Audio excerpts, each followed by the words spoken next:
امام جعفر صادق علیہ السلام نے فرمایا، احمق لوگوں کی نظر میں ایک قاعدہ جو مصلحت کے بغیر ادھورا بلکہ مضر ہے وہ موت ہے، اور احمق لوگ انسان کی موت کو ایک بڑا ظلم خیال کرتے ہیں جو خداوند تعالیٰ کی طرف سے انسان پر کیا جاتا ہے۔ لیکن انسان کی موت میں ایک مصلحت ہے۔ اگر یہ موت نہ ہوتی تو بنی نوع انسان ختم ہو گیا ہوتا، اور قدیم زمانے کے سائنسدان جنہوں نے موت کو ختم کرنے کی کوشش کی وہ سنگین غلطی پر تھے، اور میں آئندہ آنے والے سائنسدانوں کو وصیت کرتا ہوں کہ موت کو ختم کرنے کی طرف توجہ نہ دیں، کیونکہ اگر موت ختم ہو گئی تو نسل انسانی تباہ ہو جائے گی۔ اے ابو شاکر، چند لمحوں کے لیے غور کرو کہ اگر موت نہ ہو اور آدمی یہ جان لے کہ وہ ہمیشہ ہمیشہ کے لیے زندہ رہے گا، جو ہی یہ پتہ چلا کہ آدمی نہیں مرے گا تو ظالم لوگ دوسروں کا مال ہڑپ کرنے کی کوشش کریں گے تاکہ لامحدود زندگی میں ہمیشہ ہمیشہ کے لیے دولت کے مالک بنے رہیں، اور چونکہ کمزور لوگ اپنے اموال کے بچاؤ کی خاطر ظالموں کے خلاف متحد ہوں گے اور مقابلہ کریں گے، تو توانا غاصب دوسروں کو ختم کر دیں گے، کیونکہ فطری موت تو نہیں لیکن قتل کے ذریعے موت موجود ہے،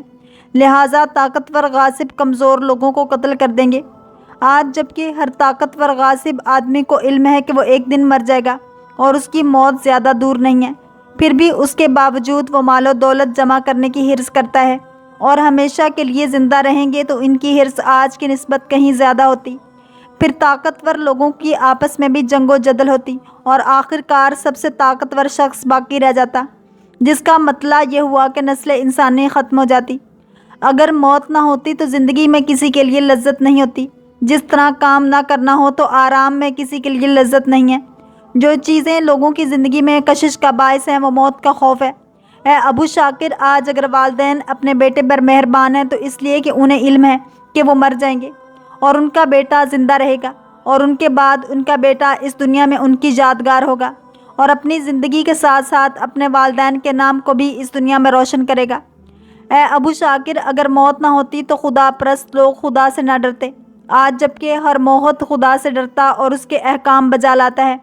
تو اس لیے کہ اسے معلوم ہے کہ اگر خدا کی اطاعت نہیں کرے گا اور اس کے احکام نہیں بجا لائے گا تو موت کے بعد قیامت کے دن سزا کا مستحق ہوگا۔ لیکن اگر موت نہ ہوتی تو چونکہ کوئی نہ مرتا تو لا محالہ قیامت کا دن بھی نہ ہوتا، کیونکہ قیامت کے لیے ضروری ہے کہ انسان مرنے کے بعد زندہ ہو اور خداوند تعالیٰ اس دنیا میں کیے گئے اعمال کی اسے سزا یا جزا دے۔ موت سے خوف توحید پرست لوگوں کو خدا کے احکامات کی بجا آوری کی طرف مائل کرتا ہے اور ظلم سے روکتا ہے۔ ہم یہ نہیں کہتے کہ ظلم وجود میں نہیں آتا، کیونکہ موت سے خوف کے باوجود ظلم ختم نہیں ہوا، اور وہ لوگ جو خدا کے معتقد نہیں ہیں دوسروں پر ظلم و ستم کرتے ہیں، چونکہ وہ شخص جس کا خدا پر ایمان ہو اور اس کے احکامات کی پیروی کرتا ہو وہ دوسروں پر ستم نہیں کرتا۔ اگر موت موجود نہ ہوتی اور فرض کریں بنی نوع انسان باقی رہتا تو زندگی کی جو حالت ہم آج دیکھ رہے ہیں وہ اس سے کہیں زیادہ بدتر ہوتی۔ ایسی صورت میں کوئی بھی اپنے آپ کو گرم صحراؤں یا ٹھنڈے علاقوں میں زندگی بسر کرنے کی زحمت نہ دیتا،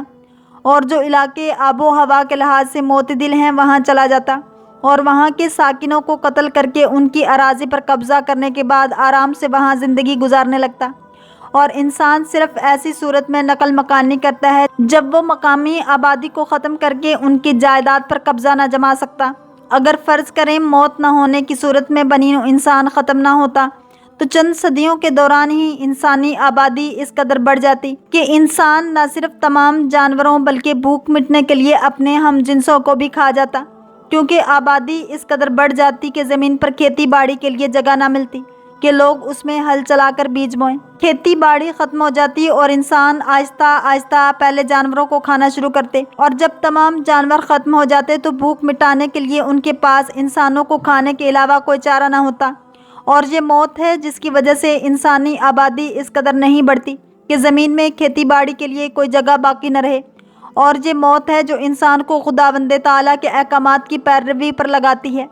اور یہ موت ہے جو انسان کے دل میں اپنوں اور غیروں کے لیے رحم کا مادہ پیدا کرتی ہے۔ یہ موت ہی ہے جو زندگی انسانوں کے لیے شیریں بناتی ہے۔ خداوند تعالیٰ نے جو چیز بھی پیدا کی ہے اس میں ایک یا ایک سے زیادہ مصلحتیں پوشیدہ ہیں، اگرچہ وہ ہماری نظر میں بے سود یا مضر ہی کیوں نہ ہوں۔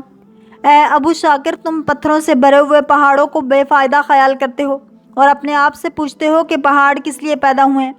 جبکہ خداوند تعالیٰ نے مصلحت کے تحت پہاڑوں کو پیدا کیا ہے۔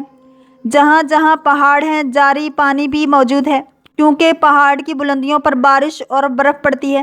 جس کی وجہ سے چشمے وجود میں آتے ہیں اور نہروں کی صورت اختیار کر لیتے ہیں، اور پہاڑ سے جاری ہونے والی نہر زرعی زمین کو سیراب کرتی ہے۔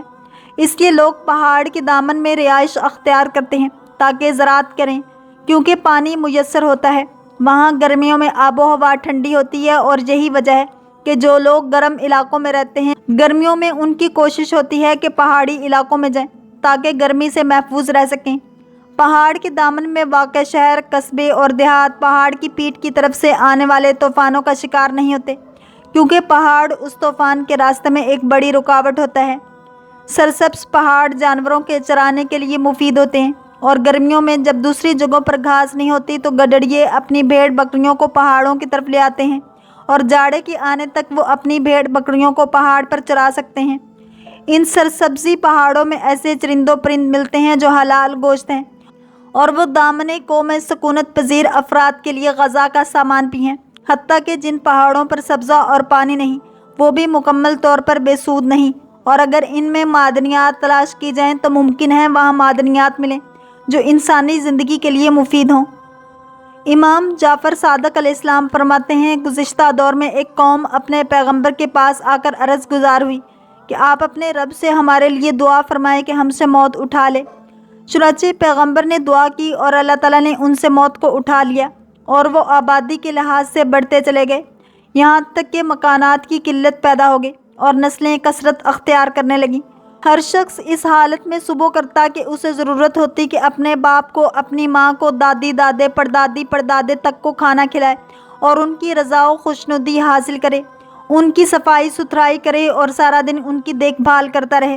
جس کا نتیجہ یہ نکلتا کہ اپنی روزی کمانے اور دیگر معاشی امور کو چلانے سے باز رہ گئے۔ پھر وہ دوبارہ اپنے پیغمبر کے پاس آئے اور عرض کرنے لگے کہ اپنے رب سے سوال کیجئے کہ وہ ہمیں اپنی سابقہ عمروں کی طرف پلٹا دے۔ چنانچہ پیغمبر علیہ السلام نے دعا کی تو اللہ تعالیٰ نے ان کو سابقہ حالات زندگی کی طرف پلٹا دیا۔